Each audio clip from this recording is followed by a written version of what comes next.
श्रम और सेवा योजन विभाग के तत्वाधान में आयोजित आज के इस रोजगार महाकुंभ कार्यक्रम में समारोह में उपस्थित प्रदेश के श्रम और सेवा योजन मंत्री अनिल राजभर जी, राज्य मंत्री श्री मनोहर लाल मन्नो कोरी जी, प्रदेश सरकार के सलाहकार श्री अवनीश अवस्थी जी, प्रमुख सचिव श्री M.K. सुंदरम जी, विभाग के अन्य अधिकारीगण, इकोनॉमिक टाइम्स से श्री अर्पित गुप्ता जी, BCS से श्री अभिषेक भारती जी और आज के इस रोजगार महाकुंभ के कार्यक्रम में उपस्थित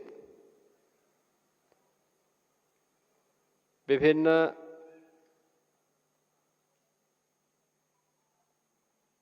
रोजगार संस्थाओं से जुड़े हुए, उद्यम से जुड़े हुए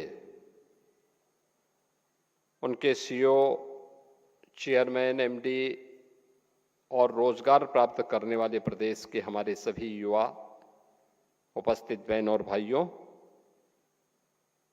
मैं सबसे पहले श्रम और सेवा योजन विभाग को इस रोजगार महाकुंभ के लिए हृदय से धन्यवाद देता हूं।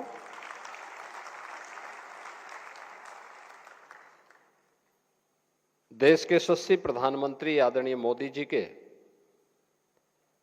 मिशन रोजगार के अभियान की कड़ी में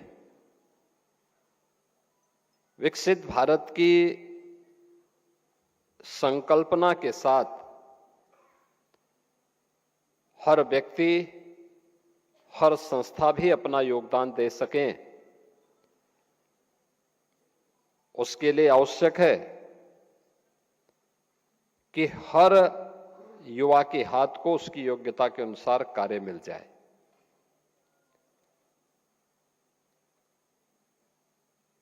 युवा अपार ऊर्जा का स्रोत है और यह उत्तर प्रदेश का सौभाग्य है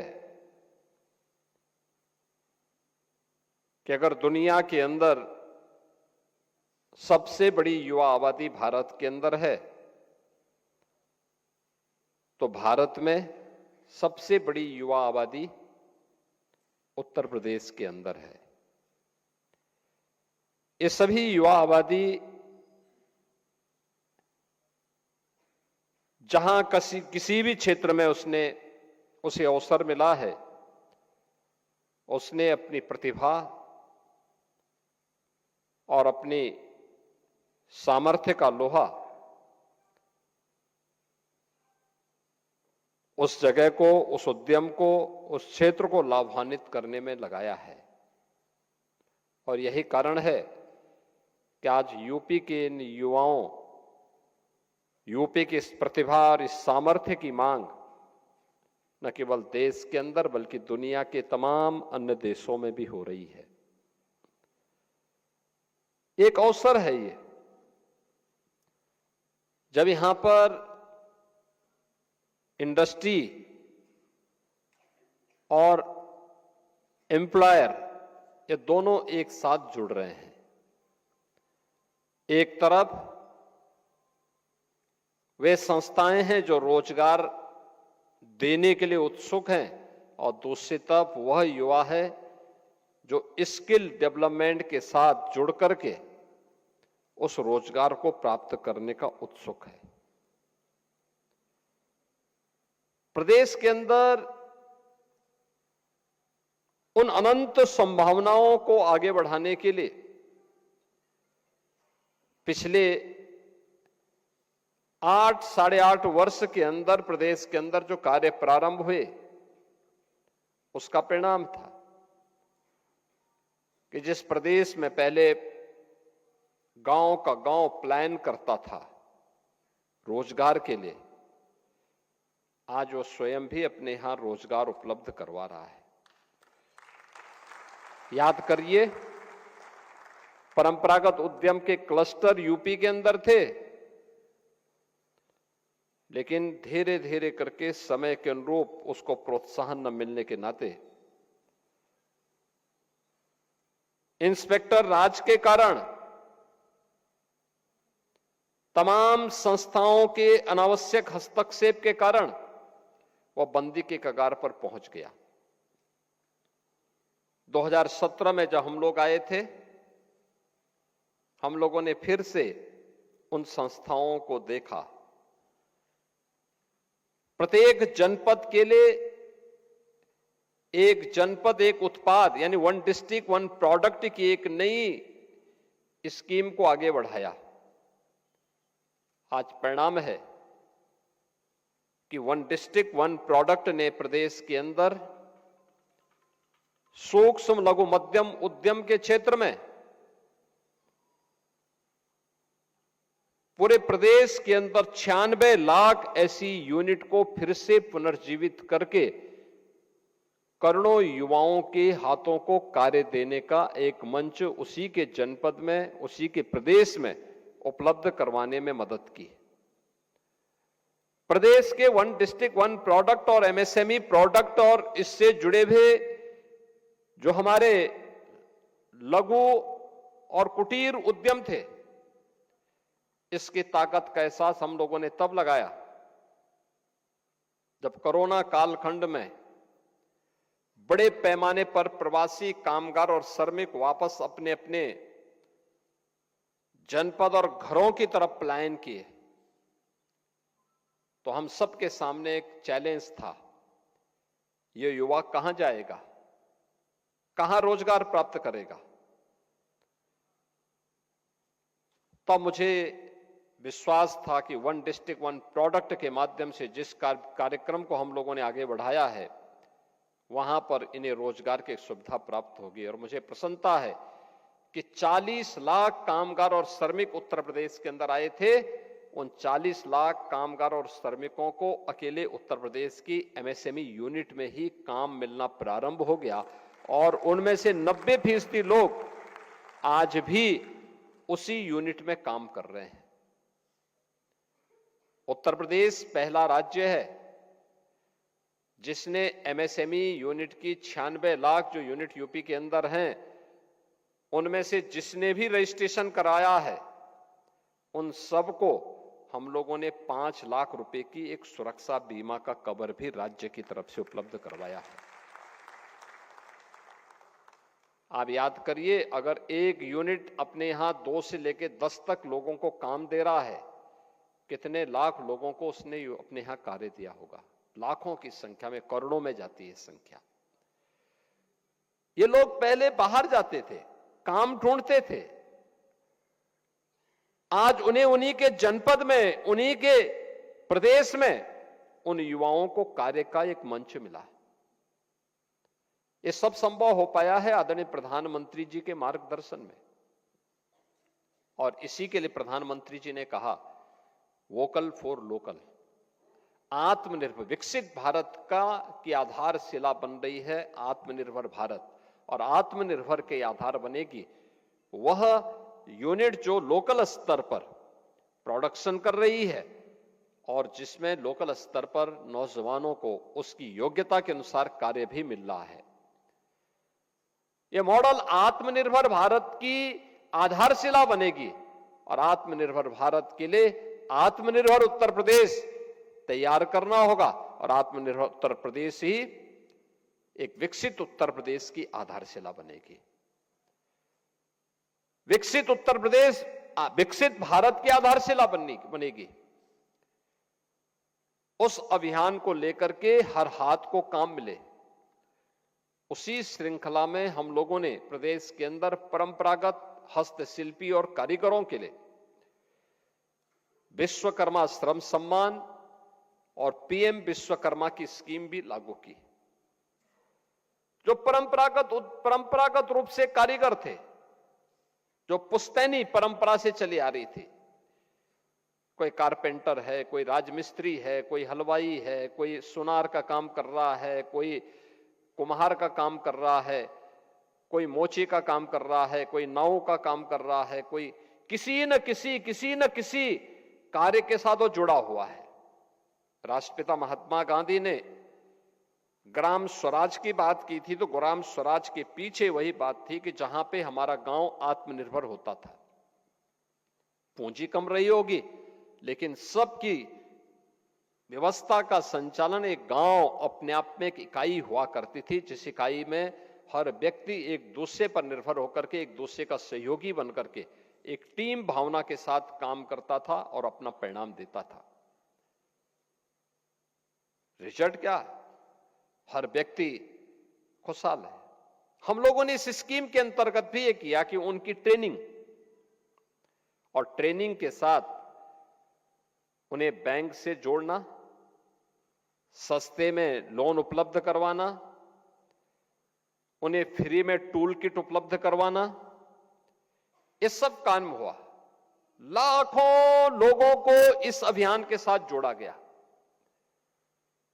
आज उन परंपरागत हस्तशिल्पी और कारीगरों को अपने यहां सम्मान मिलना प्रारंभ हुआ, तो ढेर सारे लोगों के लिए रोजगार के अवसर भी उसके माध्यम से प्राप्त हुए। हम लोगों ने इस वर्ष के प्रारंभ में 24 जनवरी 2025 को एक नई स्कीम लागू की। उसका नाम है सीएम युवा उद्यमी स्कीम। कोई भी युवा, 21 वर्ष से 40 वर्ष के बीच का कोई भी युवा, उसकी जाति, उसका मत, उसका मजहब, उसका चेहरा देख करके नहीं, बल्कि उसकी रुचि के अनुसार उसे यह सुविधा उपलब्ध कराई गई कि वह स्वयं भी एक युवा उद्यमी के रूप में अपने आप को स्थापित कर सकता है। उसको ब्याज मुक्त, गारंटी मुक्त ऋण की सुविधा उपलब्ध करवाई गई। यानी कोई गारंटी नहीं, लेकिन उस जो लोन और बैंक से ले रहा है उसका ब्याज सरकार देगी, और उसको उद्यम स्थापित करने के लिए 10% तक मार्जिन मनी भी गवर्नमेंट उपलब्ध करवाएगी। और मुझे बताते हुए प्रसन्नता है, अब तक 70,000 से अधिक युवाओं ने इस स्कीम के साथ जुड़ करके, सीएम युवा उद्यमी स्कीम के साथ जुड़ करके स्वयं के उद्यम स्थापित करने की दिशा में काम करना प्रारंभ किया है। यानी ये अलग अलग स्तर पर रोजगार की सुविधा निजी क्षेत्र में है। सरकार ने अपने स्तर पर भी रोजगार उपलब्ध, नौकरी उपलब्ध करवाने की कार्रवाई की। पिछले 8 वर्ष के अंदर उत्तर प्रदेश पुलिस में, अकेले उत्तर प्रदेश पुलिस में 2,19,000 भर्तियां हम लोगों ने की, और उत्तर प्रदेश के युवाओं को इसके माध्यम से सरकारी नौकरी दी। अकेले उत्तर प्रदेश के अंदर 1,56,000 शिक्षकों की भर्ती की प्रक्रिया को पूरी पारदर्शिता के साथ संपन्न किया, और अलग अलग विभागों की पूरी सूची अगर आप लिखेंगे तो यह संख्या बढ़ करके उसमें शिक्षा है, स्वास्थ्य है, इरिगेशन है, पीडब्ल्यूडी है, कृषि है, विश्वविद्यालय हैं, इन सबको अगर हम जोड़ते हैं तो यह संख्या 8.5 लाख युवाओं को सरकारी नौकरी उपलब्ध करवाने वाला देश के अंदर सबसे बड़े राज्य के रूप में उत्तर प्रदेश की गिनती आती है। उत्तर प्रदेश में अपराध और अपराधियों के प्रति जीरो टॉलरेंस की नीति का परिणाम क्या था कि प्रदेश के अंदर निवेशकों ने इसको निवेश के एक बेहतरीन गंतव्य के रूप में, देश के इन्वेस्टमेंट के सबसे अच्छे डेस्टिनेशन के रूप में उत्तर प्रदेश को चयन किया। लेकिन इसके लिए हमें कार्य करना पड़ा। इसके लिए प्रदेश सरकार को अपनी नीतियों में परिवर्तन करना पड़ा। अब तक 33 से अधिक सेक्टोरियल पॉलिसीज हम लोगों ने तैयार की है कि हर सेक्टर की एक पॉलिसी, कोई भी निवेशक किसी भी सेक्टर में वह निवेश करना चाहता है, उसमें इन्वेस्ट यूपी के पोर्टल पर जाकर के वह उस पोर्टल में देखें, क्लिक करें और जिस क्षेत्र में उसको निवेश करना है उस क्षेत्र के बारे में उसको पूरी जानकारी मिल जाएगी। उसकी सहायता करने के लिए निवेश मित्र भी है, सिंगल विंडो प्लेटफॉर्म के लिए निवेश सारथी भी है, और फिर अगर उसने निवेश कर लिया है तो निवेश के बाद उन्हें इंसेंटिव जो मिलना है पॉलिसी के अंतर्गत वह भी उसको ऑनलाइन उपलब्ध करवाने की व्यवस्था है। 1947 से लेकर 2017 तक जितना प्रदेश के अंदर इंडस्ट्री को 70 वर्षों में इंसेंटिव नहीं मिला होगा, अकेले 8 वर्ष में उससे ज्यादा हम लोगों ने इंडस्ट्री को दिया है जिन्होंने प्रदेश के अंदर निवेश किया है। परिणाम है 15 लाख करोड़ रुपए की निवेश के प्रस्ताव प्रदेश के अंदर आज जमीनी धरातल पर उतरे हैं। 60 लाख से अधिक युवाओं को अपने ही क्षेत्र में, अपने ही प्रदेश में काम मिला है।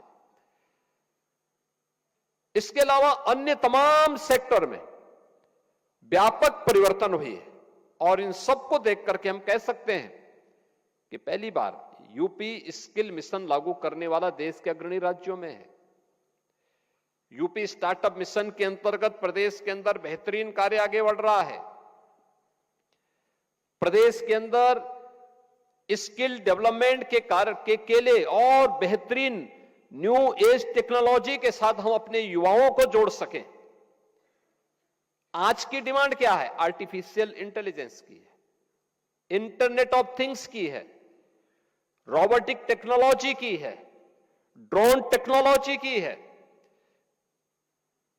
यूपी के नौजवानों के लिए दुर्लभ था। हम लोगों ने टाटा टेक्नोलॉजीज के साथ बातचीत की। आईटीआई में इससे संबंधित पाठ्यक्रम और इससे संबंधित वर्कशॉप ही नहीं बल्कि वहां पर हम लोगों ने उससे संबंधित लैब्स स्थापित करवाई। आज उनकी बेहतरीन ट्रेनिंग का मंच बना है। हब एंड स्पोक मॉडल पर युवाओं को तैयार किया जा रहा है और इस नई चुनौती के लिए नए समय की टेक्नोलॉजी को अपनाने के लिए यूपी के नौजवानों के लिए प्लेटफॉर्म उपलब्ध करवाएगा। क्या परिणाम है? आज यूपी के नौजवानों की मांग दुनिया के तमाम देशों में हो रही है। याद करिए, जो नौजवान यहां से दुनिया के तमाम देशों में गए, वहां पर उनके लिए प्रारंभिक चरण में उनकी ट्रेनिंग की एक चैलेंज थी। हमारे सामने चीजें आती थी कि दुनिया के अंदर मांग इस नई टेक्नोलॉजी के तहत उस प्रकार की वर्कफोर्स की है, तो उस प्रकार की वर्कफोर्स को तैयार करना, उसकी ट्रेनिंग देना। लैंग्वेज की प्रॉब्लम होती है तो लैंग्वेज के बारे में दिखाना, उनके बारे में उसको बताना। अगर वह जर्मन जा रहा है तो उसको जर्मन भाषा के बारे में जानकारी होनी चाहिए। फ्रांस जा रहा, फ्रांस की जानकारी होनी चाहिए। स्पेन जा रहा है, स्पेनिश के बारे में उसको जानकारी होनी चाहिए। जापान जा रहा है, जापानीज के बारे में उसको जानकारी होनी चाहिए। अगर वह दुनिया के किसी भी अन्य देश में जा रहा है, उस देश के अनुसार उसको ट्रेनिंग, वहां की भाषा के अनुरूप उसको ट्रेनिंग देने का कार्यक्रम, और भाषा के अनुसार ट्रेनिंग देने के कार्यक्रम के साथ राज्य सरकार ने जब इसको जोड़ा, बड़े पैमाने पर उत्तर प्रदेश का युवा आज उस कार्यक्रम के साथ आगे बढ़ रहा है। और उत्तर प्रदेश के अंदर स्वयं भी हम लोगों ने अपना स्वयं एक कॉरपोरेशन हम गठित कर रहे हैं युवाओं के लिए। कोई भी युवा जो यूपी के अंदर कार्य करेगा उसको न्यूनतम मजदूरी देने की गारंटी, न्यूनतम वेतन देने की गारंटी देने वाला राज्य बन रहा है उत्तर प्रदेश। अब ये नहीं हो सकता है, आप देखना कुछ ही दिनों के अंदर हम इस बात को सुनिश्चित कर रहे हैं कि किसी भी व्यक्ति को, वह प्रदेश के अंदर किसी भी क्षेत्र में काम करने वाला व्यक्ति हो, अगर उसने श्रम और सेवा योजन के इस पोर्टल का उपयोग किया है, नियुक्ति पाने वाला और नियोक्ता भी दोनों को उसके साथ जुड़ना होगा। और ये सुनिश्चित किया गया है कि कोई भी नियोक्ता इस चीज को सुनिश्चित करेगा कि वह उस कार्मिक को पूरा वेतन उपलब्ध करवाएगा। उसके जो भी चार्जेज होंगे वह गवर्नमेंट उसको अतिरिक्त उसको देगी, लेकिन किसी भी कर्मचारी का या किसी भी कार्मिक के वेतन में कोई कटौती नहीं करेगा। और यह व्यवस्था हम उसके माध्यम से सुनिश्चित करने जा रहे हैं, एक बेहतरीन व्यवस्था जिससे किसी भी युवा का शोषण न होने पाए। और यह व्यवस्था हमारे कॉर्पोरेशन के माध्यम से, जो श्रम और सेवा योजन विभाग के माध्यम से बहुत जल्दी इसको हम आगे बढ़ाने जा रहे हैं। इसके माध्यम से हर व्यक्ति को रोजगार की गारंटी भी होगी, नौकरी की गारंटी भी होगी और उसको आगे बढ़ने का भी एक प्लेटफॉर्म मिलेगा। आज मुझे प्रसन्नता है कि रोजगार महाकुंभ इस अवसर को आगे बढ़ाने का एक माध्यम है। इंडस्ट्री जब स्वयं एम्प्लॉयमेंट लेने के लिए जाए तो ये देखना चाहिए कि वास्तव में उन युवाओं को उस प्रकार की ट्रेनिंग देने का काम हमारी संस्थाएं पहले से तैयार करें।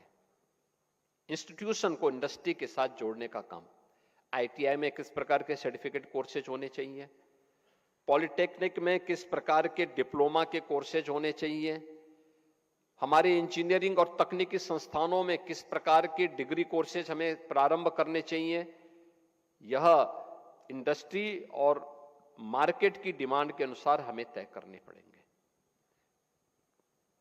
अगर मार्केट की demand artificial intelligence, internet of things, drone technology और रोबोटिक की है तो हम उसके अनुसार ट्रेनिंग दें।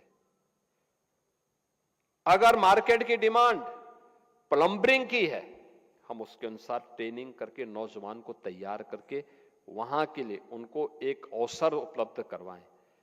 हर टेक्नोलॉजी हमेशा एक जैसी नहीं रहेगी, उस समय के अनुरूप बदलेगी, समाज की मांग के अनुरूप बदलेगी। हमें उसके अनुरूप अपने आप को अपडेट करना होगा।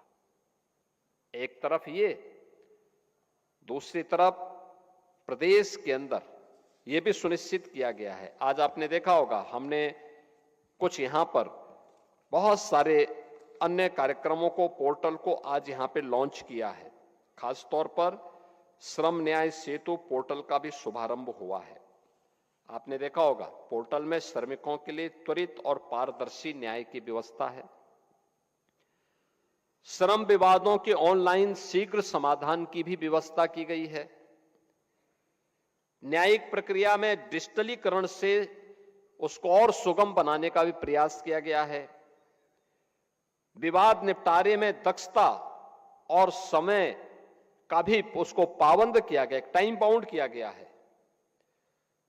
श्रम अधिकारों से जुड़ी हुई सेवाओं को 24 घंटे उपलब्ध करवाया गया है और पारदर्शी एवं जवाबदेह व्यवस्था की स्थापना उसके माध्यम से। हमें याद रखना होगा कि उद्यम चलेंगे तो श्रमिक को रोजगार मिलेगा। उद्यम चलने चाहिए, ये शर्त है, लेकिन श्रमिक का शोषण भी नहीं होना चाहिए, यह भी उसके साथ आवश्यक है। इसकी जवाबदेही भी सुनिश्चित की गई है। अटल आवासीय विद्यालय को उसकी इंटीग्रेटेड मॉनिटरिंग सिस्टम को भी आज एक पोर्टल के साथ जोड़ा गया है। अटल आवासीय विद्यालय,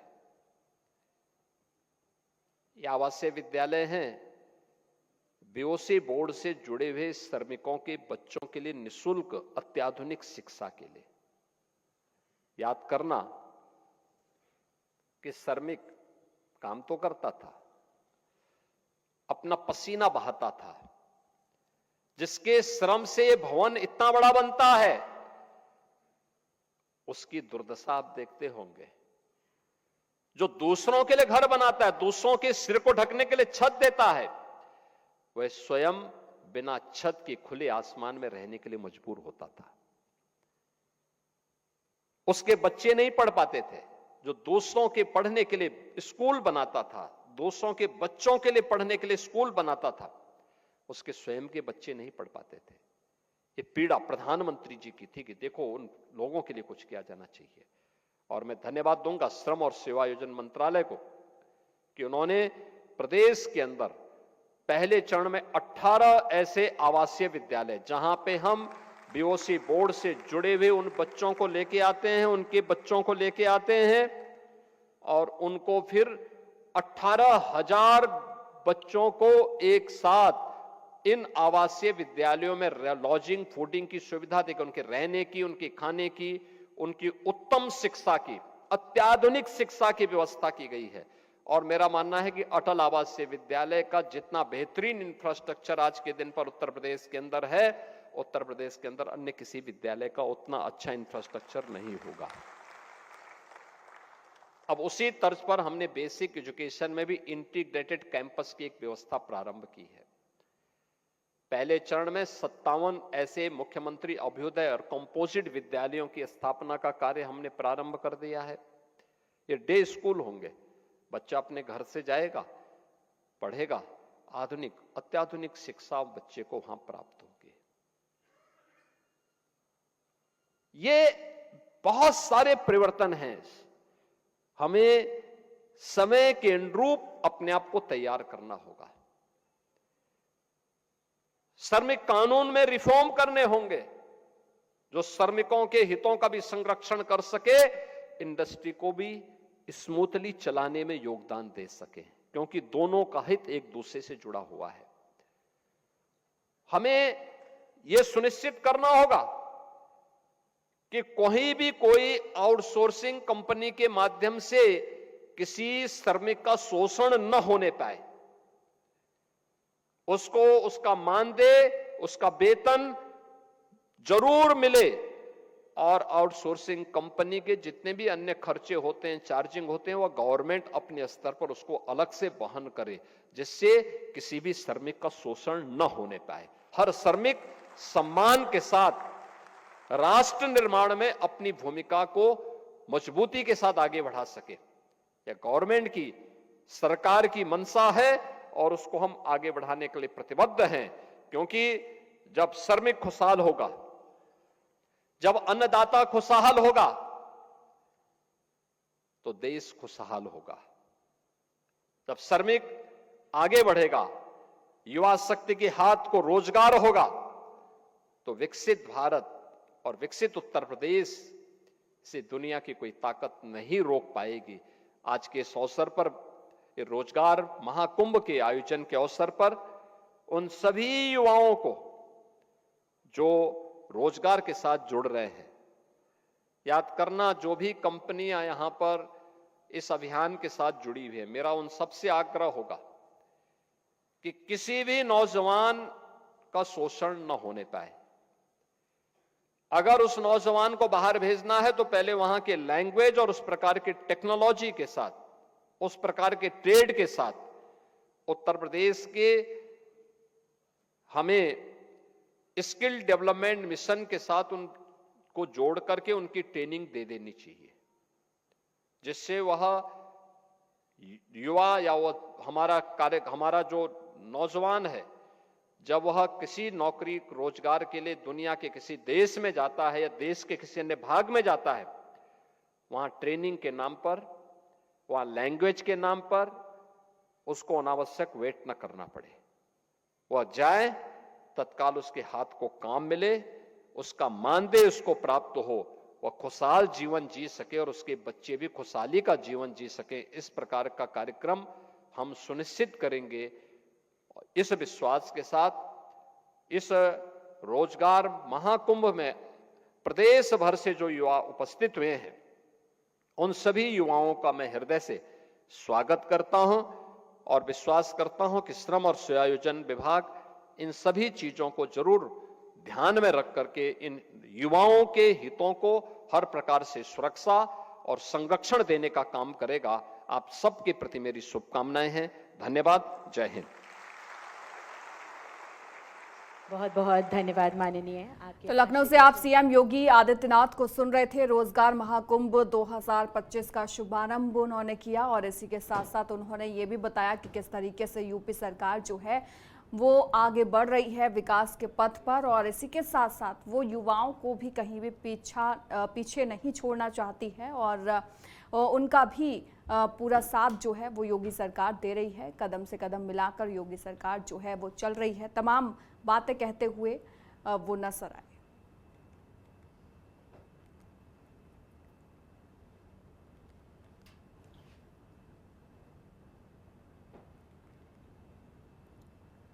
तो सीएम योगी आदित्यनाथ को आपने सुना लखनऊ से, और देखिए रोजगार महाकुंभ 2025 का शुभारंभ जो है वो कर दिया गया उनके द्वारा, और इसी के साथ साथ उन्होंने ये भी बताया कि किस तरीके से योगी सरकार जो है वो आगे लगातार बढ़ रही है।